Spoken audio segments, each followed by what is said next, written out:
de la joie. La joie se communique. La joie, c'est quelque chose comme ça vous donne l'envie, ça vous donne, vous avez envie de faire les choses, vous avez envie de partager. Vous avez, il y a dans l'amour fraternel, vous savez, il y a ceux qui sont les chrétiens catastrophes. Quand vous les voyez, ils vous prédisent des catastrophes. C'est pas engageant, parce que quand on vous prédit une catastrophe, eh bien, ça vous crée en vous de la peur, hein, et c'est anxiogène. Ça vous donne beaucoup même des boutons, parce que la peur crée en vous quelque chose. Et je dirais que et souvent on dit, mais oui, il y a cette joie des circonstances, mais il y a cette joie de la nature de la personne. Une personne qui est triste, hein, qu'elle ait beaucoup d'argent, qu'elle ait beaucoup de bénédictions, elle ne se rend pas compte, elle est triste. Et quand elle parle, elle est triste. Elle ne vous engage pas, elle vous donne pas envie, elle crée pas en vous, eh bien, cette adrénaline. Alors que la joie est ma force, alors que la joie, eh bien, vous donne quelque chose de formidable. Et vous savez qu'avec la joie, vous pouvez déplacer des montagnes. Ça vous donne de faire des choses extraordinaires, parce que la joie, c'est un remède pour les os. Hein. La joie, même les difficultés ne deviennent plus des difficultés, parce que la joie est en vous et parce qu'elle vous donne, eh bien, une force extraordinaire qui fait que même les choses difficiles, vous arrivez à les surmonter. Et vous allez de victoire en victoire. Et tout ça, pourquoi? Parce qu'on est enraciné dans la personne de Jésus. Cette joie, eh bien, c'est le Seigneur qui habite en vous. Cette joie, c'est de savoir qui vous servez. Cette joie, eh bien, elle est alimentée en permanence par la parole, parce que vous êtes, par l'amour que vous avez dans le Seigneur. C'est à cela que nous sommes appelés, hein, et je dirais que merci Seigneur pour tout cela. Alors, peut-être... on a un anniversaire, on va le fêter, hein, c'est celui de 2 anniversaires. On a celui de Mireille, c'est son anniversaire. Et puis on a aussi 45 ans de baptême, hein, c'est ça? Voilà, Monique, vous imaginez, alors on peut leur... C'est formidable.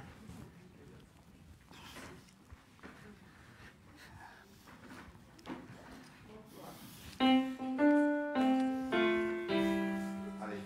Joyeux anniversaire.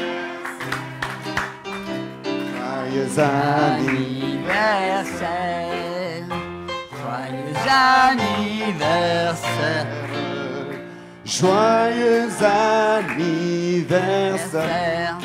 Le Seigneur vous bénit, le Seigneur vous bénit, le Seigneur vous bénisse, le Seigneur vous bénisse. Il est votre joie. Ah, c'est formidable. Je peux dire un petit mot? Je remercie parce qu'il me fait rajeunir comme il est. Alléluia. Hein, c'est formidable. Alors, juste quelques informations. Mardi, donc, il y aura l'étude biblique. Et puis, jeudi, il y a la réunion de prière. Et samedi à 18h, il y a un concert de louanges qui est organisé par les assemblées malgaches, hein, et donc où notre groupe est invité. C'est 15 rue de Grignan, donc c'est dans l'église protestante de la rue de Grignan, et c'est à 18h, donc si vous voulez aller les encourager, eh bien ça fait toujours plaisir. Voilà, notez, c'est samedi à 18h. D'accord? Pardon? Ah oui, non, ils sont ici c'est la grève, vous décidez? Non, non, il y a des syndicats, non, mais il n'y a pas de problème. Si vous voulez être en repos, vous pouvez prier chez vous. Alors, aujourd'hui, c'est un peu un jour spécial, parce que, voilà, c'est un jour un petit peu spécial, parce que c'est un jour, eh bien, je dirais, d'enseignement et de jeûne. Hein. Et l'enseignement, on en a besoin parce que ça nous ouvre l'intelligence, ça nous donne de rentrer dans cette dimension, d'être au plus proche de la parole et de rentrer dans une dimension qui plaît à Dieu. Hein, comme chacun de nous, on a envie de plaire à Dieu.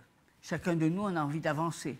On a envie d'avancer dans notre marche avec Dieu, dans notre sanctification, parce on prend bien conscience que Dieu nous a mis à part et on prend conscience du péché et le désir est bien d'être libéré du péché, parce qu'on sent bien que le péché nous ôte cette relation avec Dieu.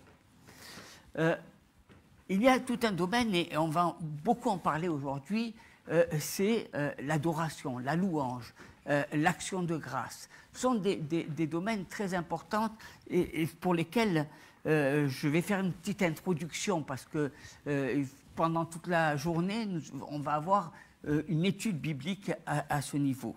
Mais je voudrais qu'on ramène les choses et qu'on voie l'importance de l'action de grâce, la puissance que ça amène, la puissance de grâce. Et c'est plus une exhortation qu'un enseignement que je vous apporte, c'est une exhortation pour que vous puissiez avoir un cœur ouvert et avoir le désir. Vous savez, il y a la foi et puis il y a des actes de foi.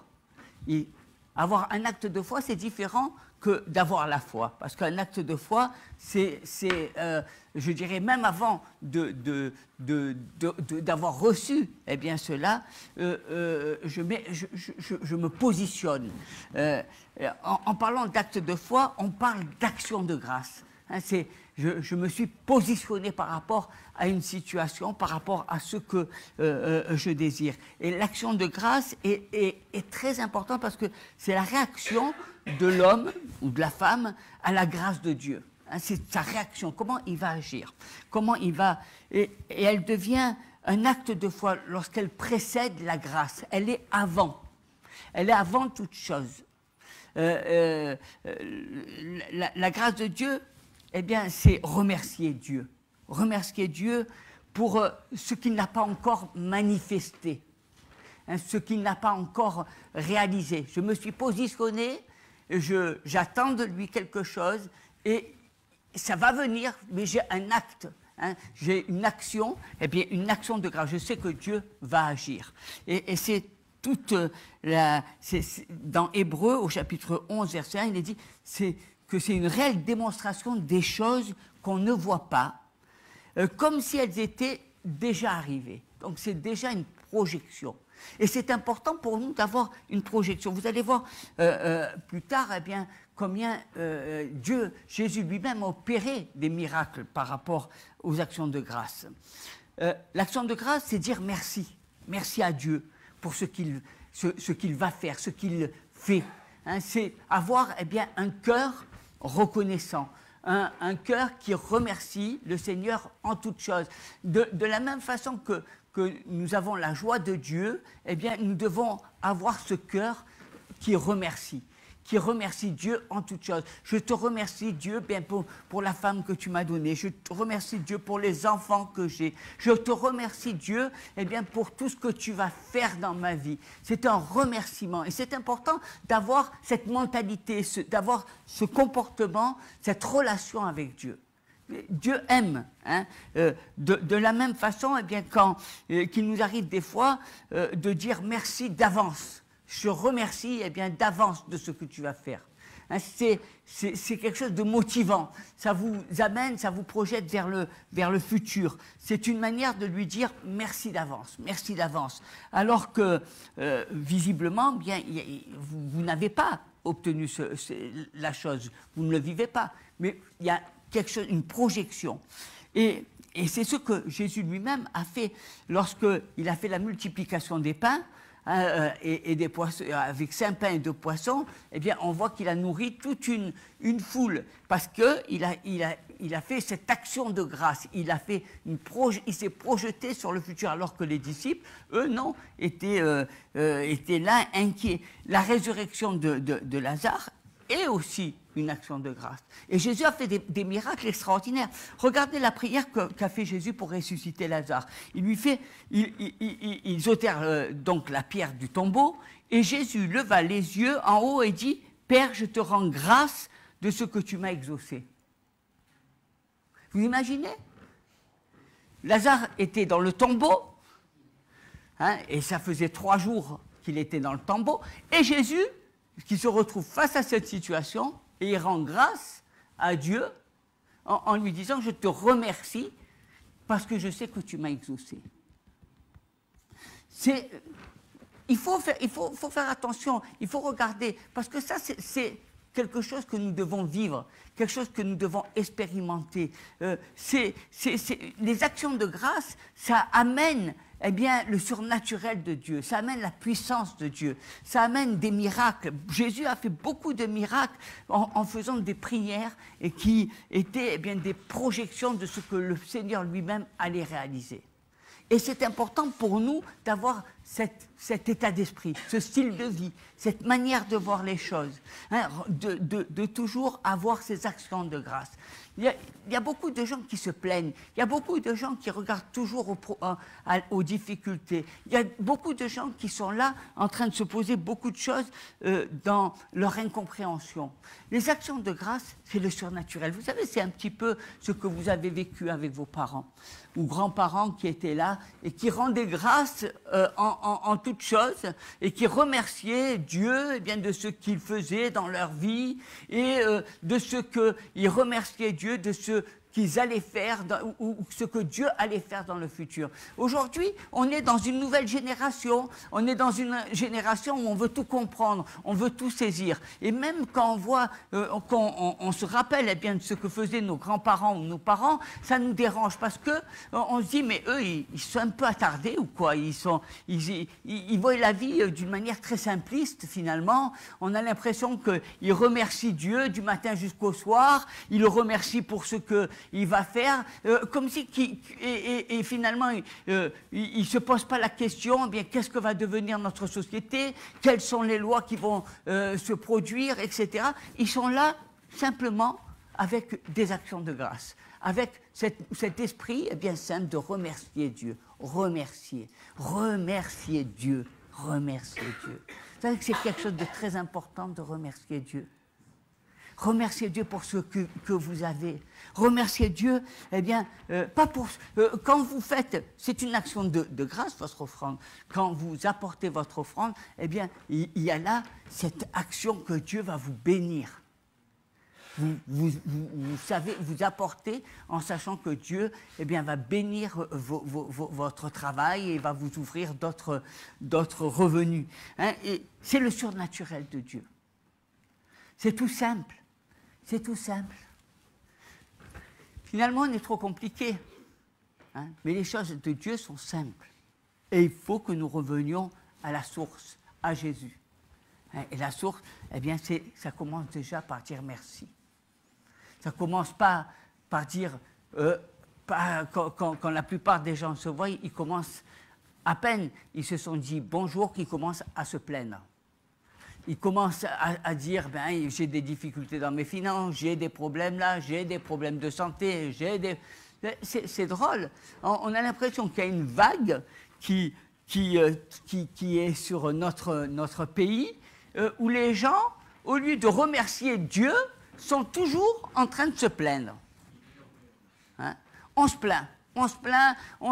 On n'est pas, au lieu de se lever le matin, de remercier Dieu pour cette journée, de le remercier parce qu'il renouvelle ses bontés, de s'attendre au surnaturel de Dieu, de ce que Dieu va faire comme miracle dans notre vie, on est là et on se plaint.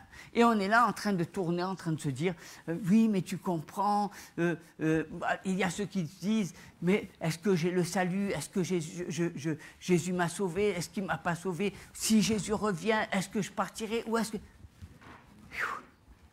Eh oh, calme. Restez tranquille un peu dans votre tête. Remerciez Dieu.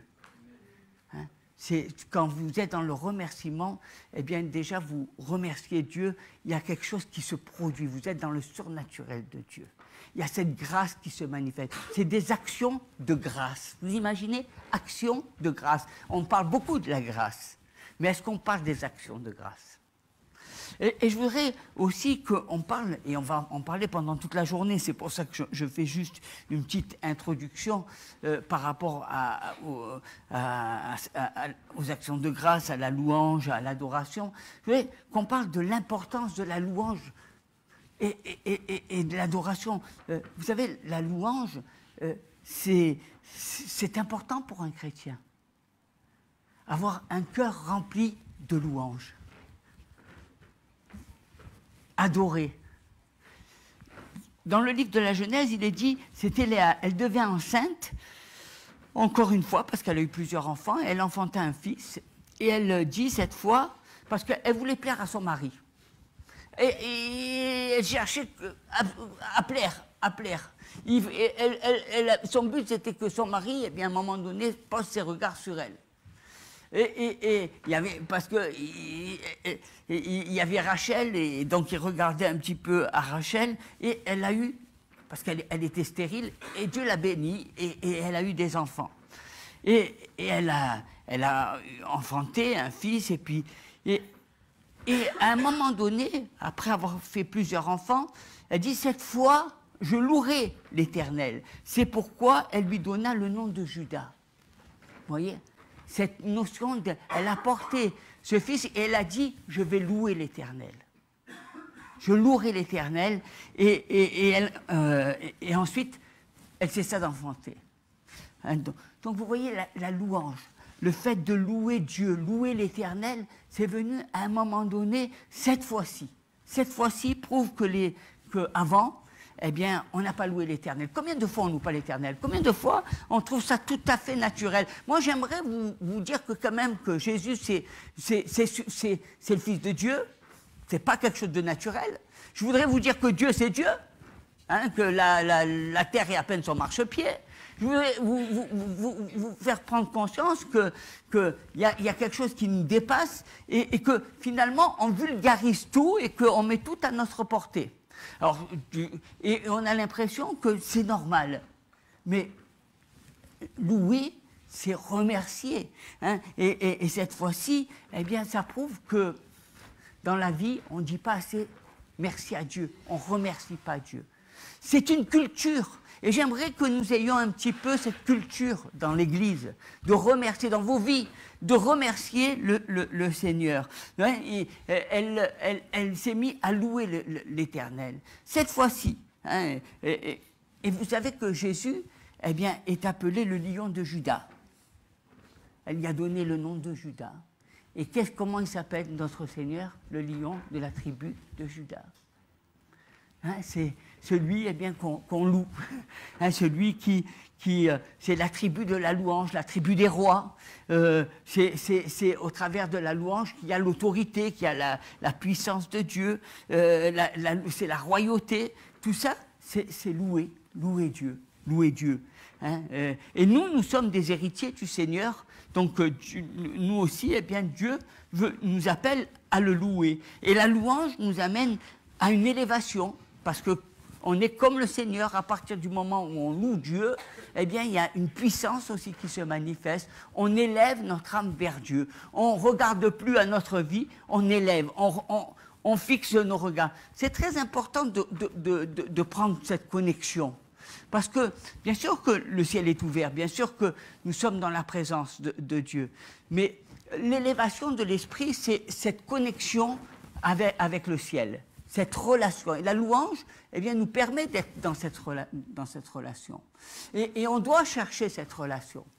Et c'est important pour nous, hein, de comprendre. Il y a un symbole. Il y a avec Dieu, tout est clair. Nous, on mélange tout.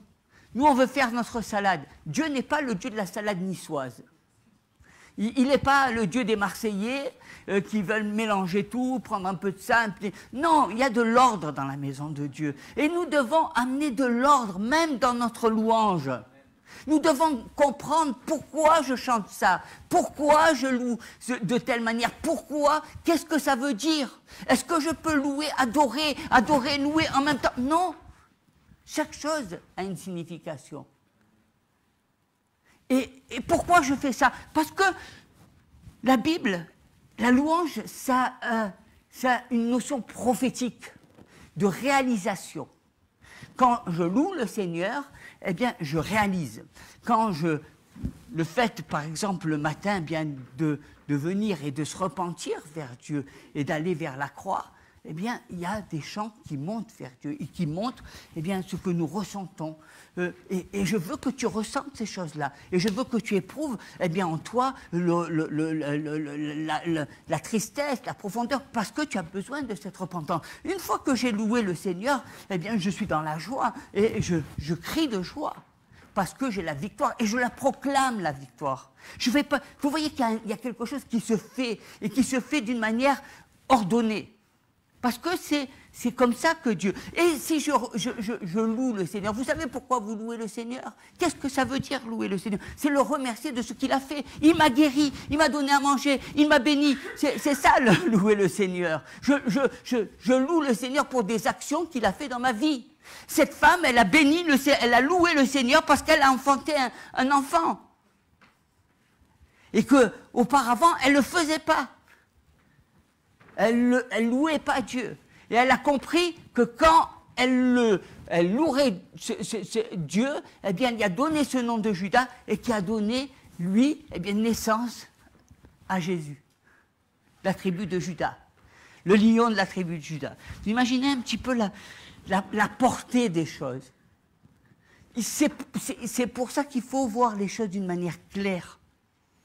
On ne peut pas vivre dans la confusion. Parce que si on vit dans la confusion, on est dans la confusion.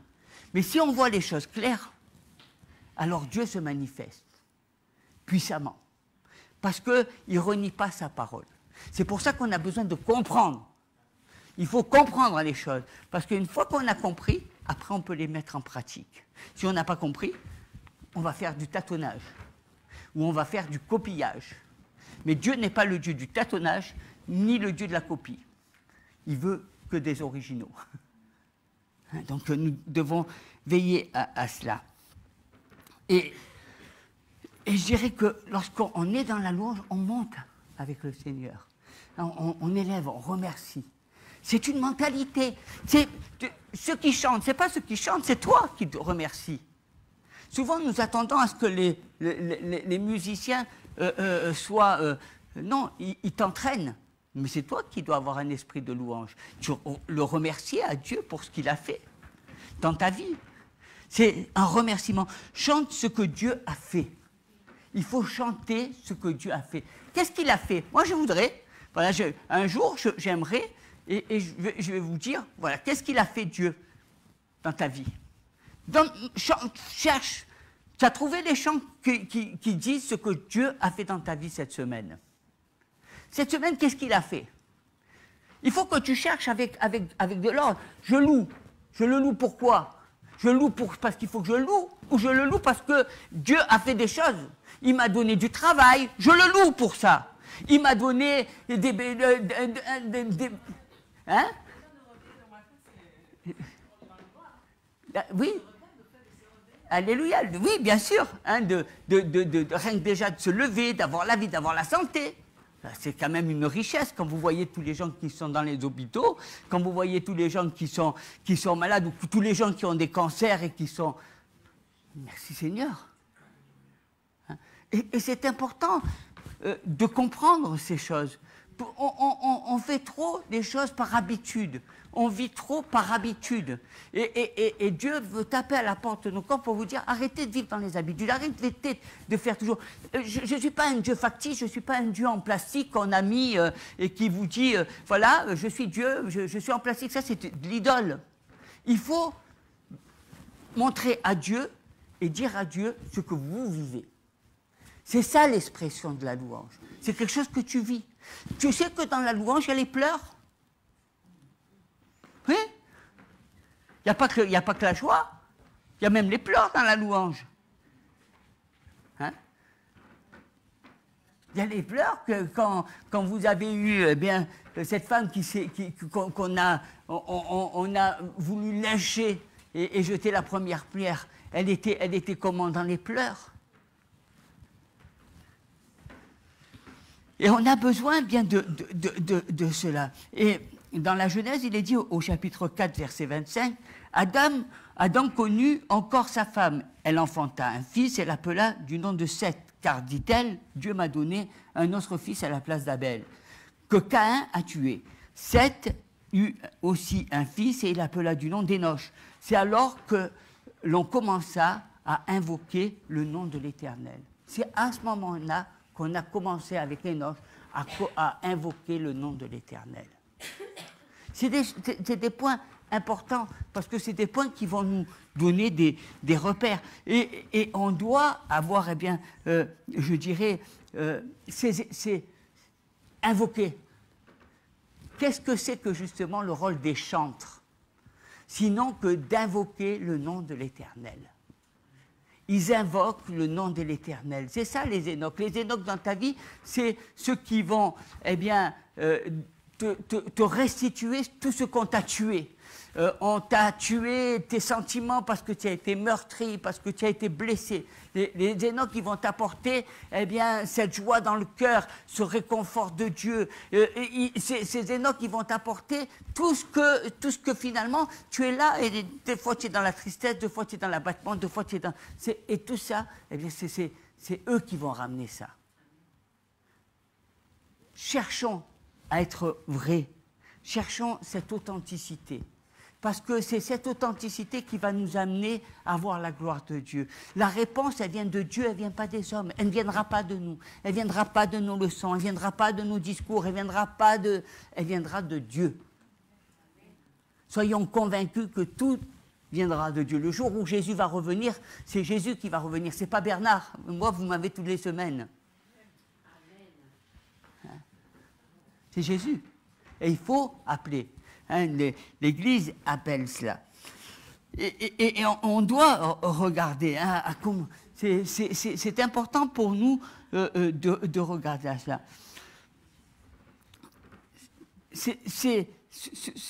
Je dirais, ce n'est pas un ange qui va changer. C'est une personne qui est remplie de l'Esprit qui va changer.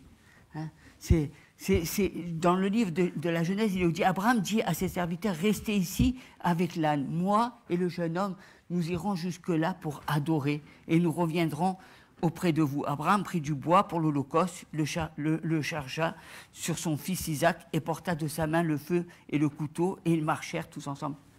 Et là, qu'est-ce qui se passe? Vous avez noté, nous irons jusqu'à là pour adorer Dieu. Vous savez, quand Abraham il a porté son fils en sacrifice, il n'a pas porté son fils en sacrifice, il a porté son fils pour adorer Dieu. Il a dit, non, ma femme, elle ne va pas comprendre, parce que si je dis à ma femme que je vais apporter Isaac et je vais le donner en sacrifice, elle va me faire une crise d'hystérie ou une crise cardiaque, donc elle ne comprendra pas. Il a pris son fils et il a été dans la montagne et il a dit à sa femme, on va aller adorer Dieu. L'adoration. L'adoration, autant la louange, c'est quelque chose que Dieu fait, autant l'adoration, eh bien, c'est un moment où on va passer dans la présence de Dieu et où on va louer Dieu pour ce qu'il fait, pour ce qu'il est. Hein, on n'attend rien en retour. On va le louer pour le louer. On va louer Dieu parce qu'il est bon. On va le louer parce qu'il est fidèle. On va le louer parce que, eh bien, il a donné son fils Jésus. Et c'est de l'adoration. C'est un temps, eh bien, où on adore Dieu par rapport à ce qu'il est. Hein. Et c'est important pour nous de regarder à cela. Souvent, il y a un quiproquo entre louange et adoration. Il faut que ça soit clair. Et vous savez que c'est plus facile de louer que d'adorer. Pourquoi c'est plus facile? C'est plus facile de dire Seigneur, je te loue parce que tu m'as béni. Je te loue parce que matériellement, tu as fait ça dans ma vie. Je te loue parce que j'ai pu acheter une belle maison. Je te loue parce que tu m'as donné une belle voiture. Je te loue parce que... Oui, je peux te louer beaucoup. Ça vient naturellement, la louange. L'adoration, c'est beaucoup plus difficile. Parce que adorer Dieu pour sa miséricorde, ça nous parle moins bien. Adorer Dieu pour sa fidélité, ça nous parle encore pas trop. Adorer Dieu pour sa sainteté, bon, là déjà, on commence à alors que nous sommes appelés à être des adorateurs. Parce que, comme je l'ai dit, le Seigneur cherche des adorateurs. Et donc, ça veut dire qu'à un moment donné, il va falloir adorer Dieu.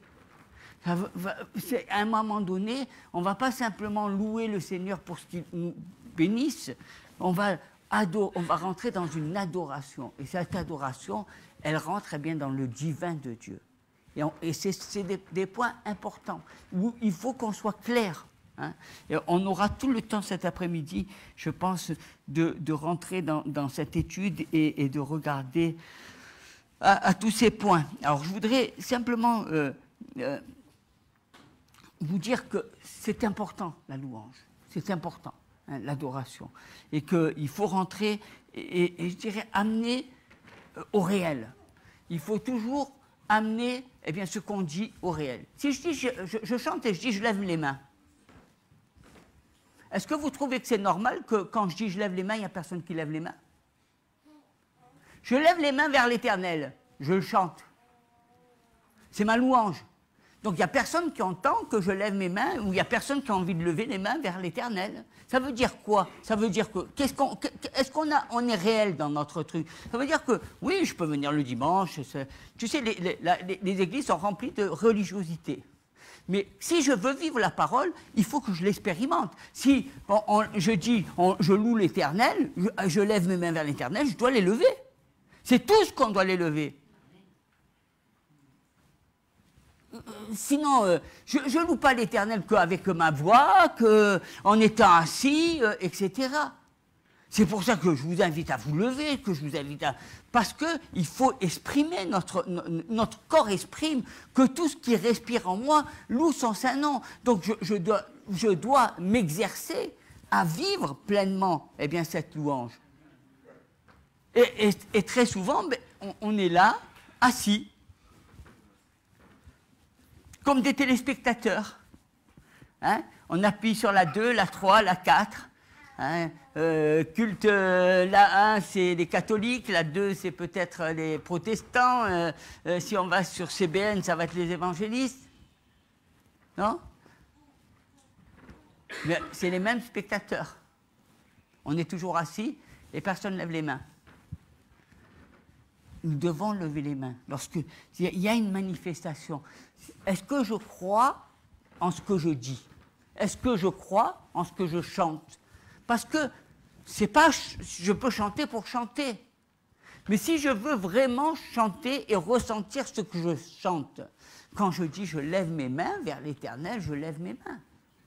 Et si je suis un Enoch, ça veut dire que tous, vous levez vos mains. Parce que c'est un chantre.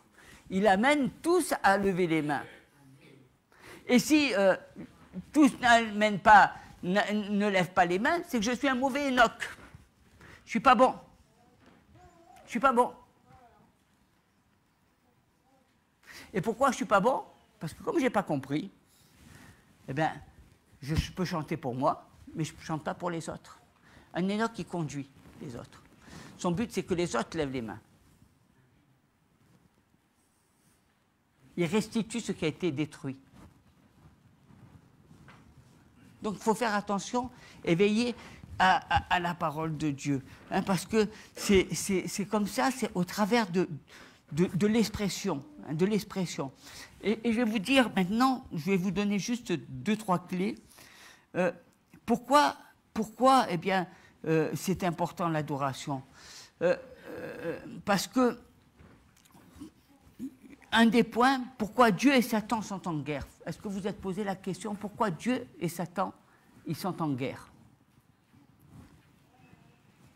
Vous le savez? Hein? Non, mais oui, d'accord, mais pourquoi ils sont en guerre? L'une des causes principales, c'est l'adoration. Ouais. Parce qu'on adore Dieu, et Satan, il voulait qu'on l'adore. Hein? Satan, il veut qu'on l'adore.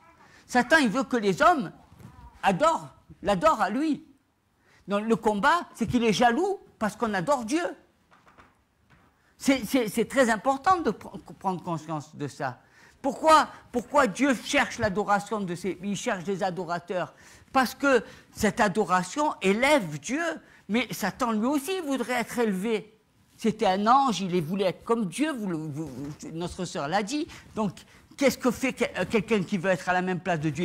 Il veut être adoré. Satan veut être adoré. Donc il faut être conscient que l'adoration, eh bien, c'est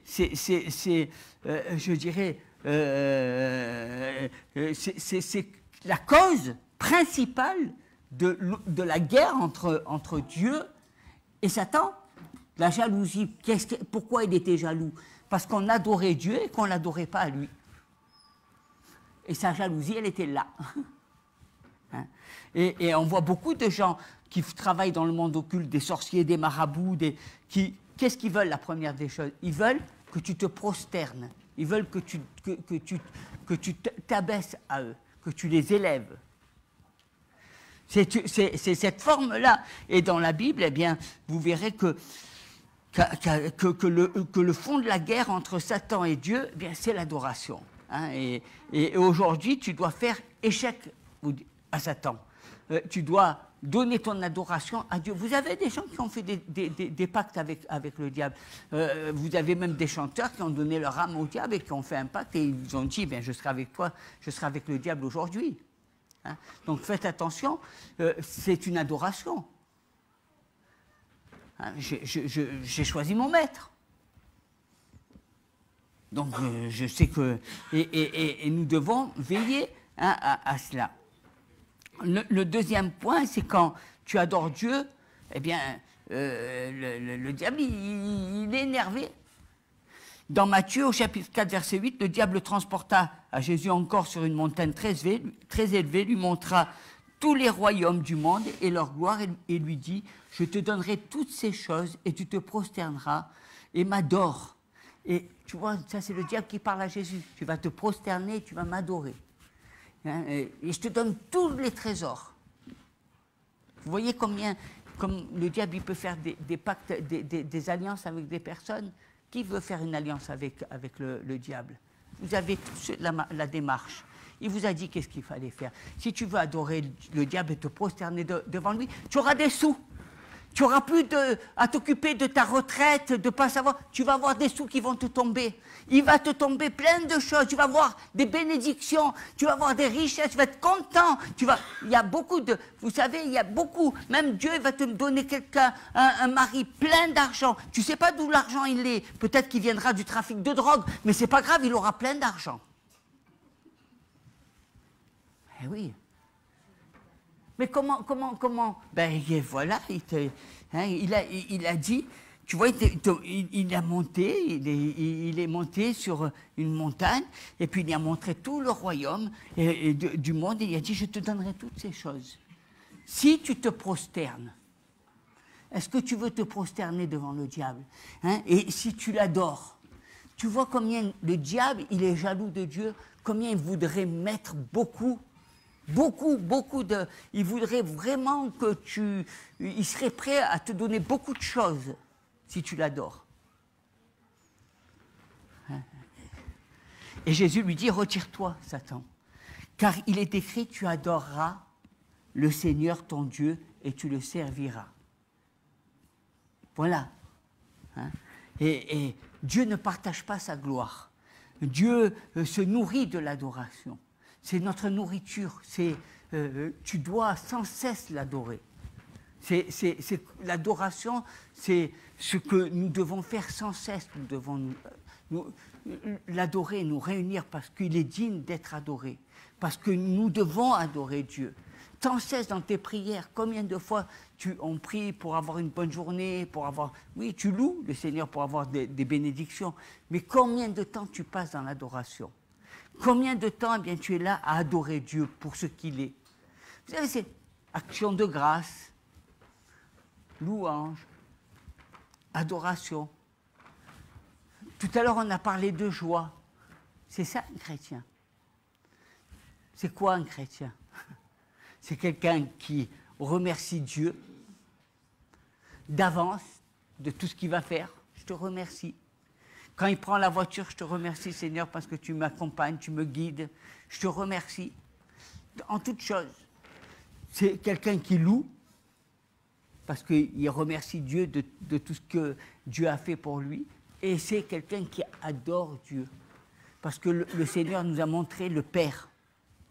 Hein? Et c'est la grande bataille, elle est là. Hein? Et vous savez que même il est parlé dans l'Apocalypse, eh bien de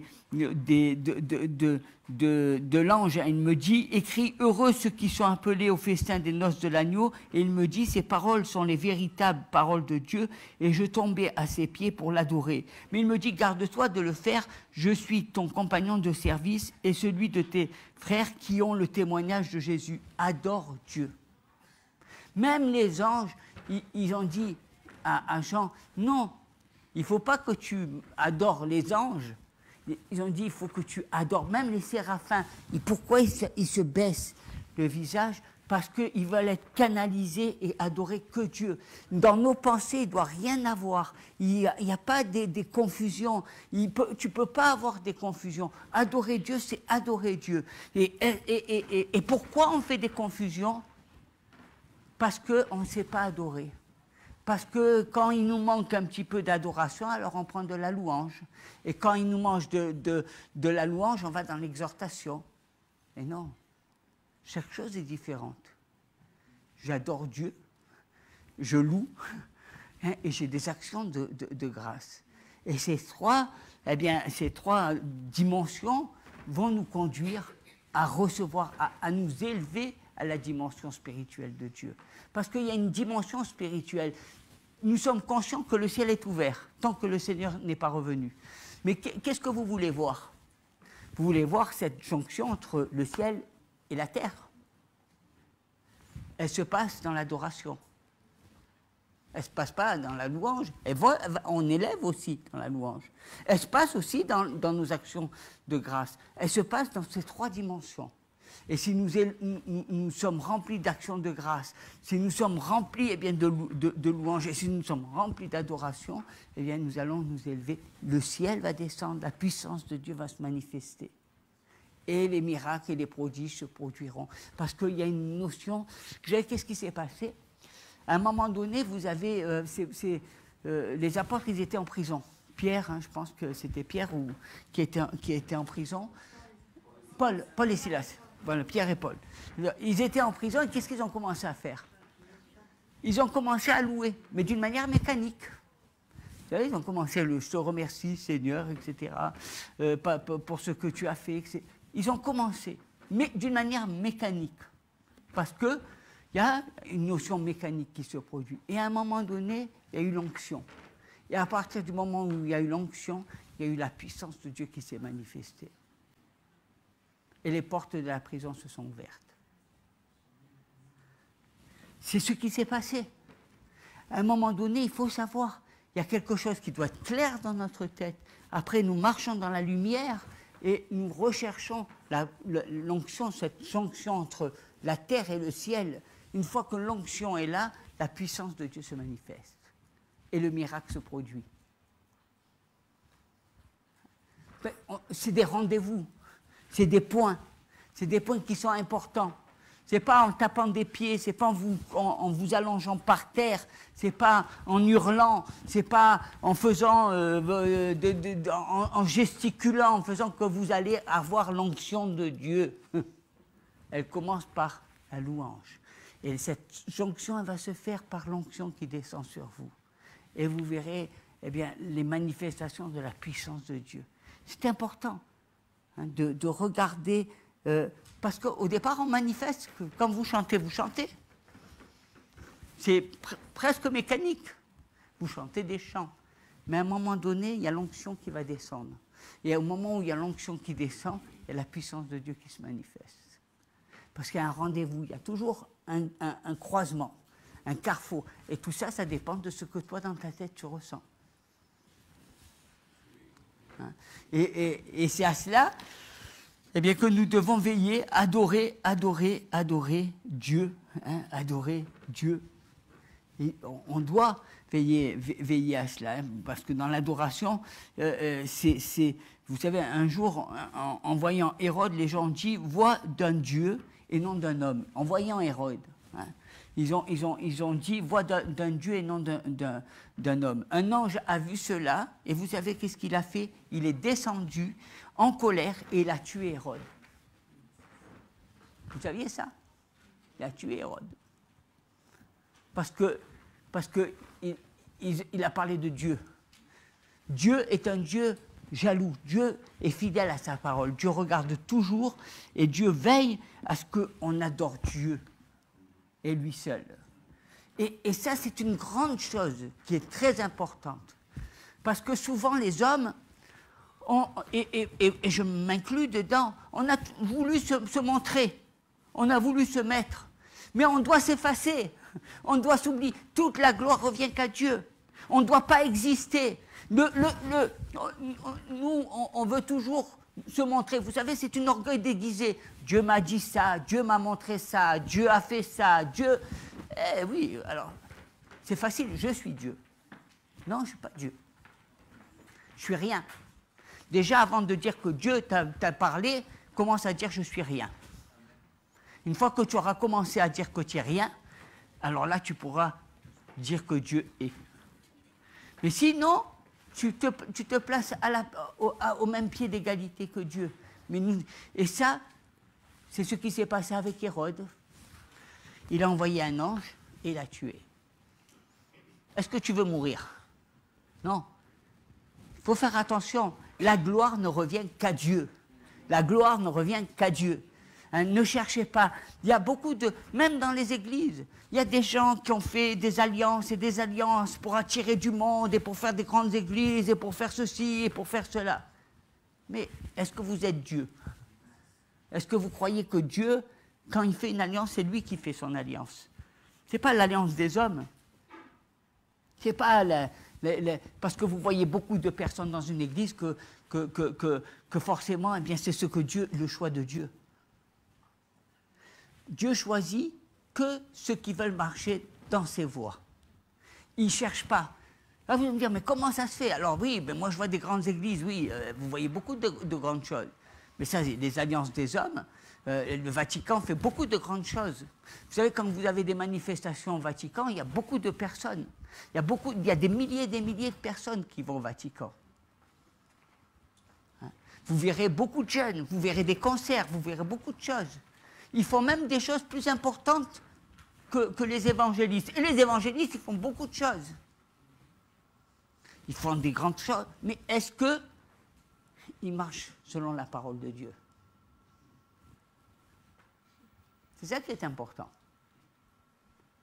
Parce que Dieu ne cherche pas à épater le monde. Dieu, lui, il veut qu'on marche et la gloire, elle lui revient qu'à lui. Si on recherche, nous, notre propre gloire, Dieu n'est pas le Dieu des stars. La star, c'est lui. La star, c'est Jésus, c'est pas nous. Hein? Donc, il faut veiller à ça.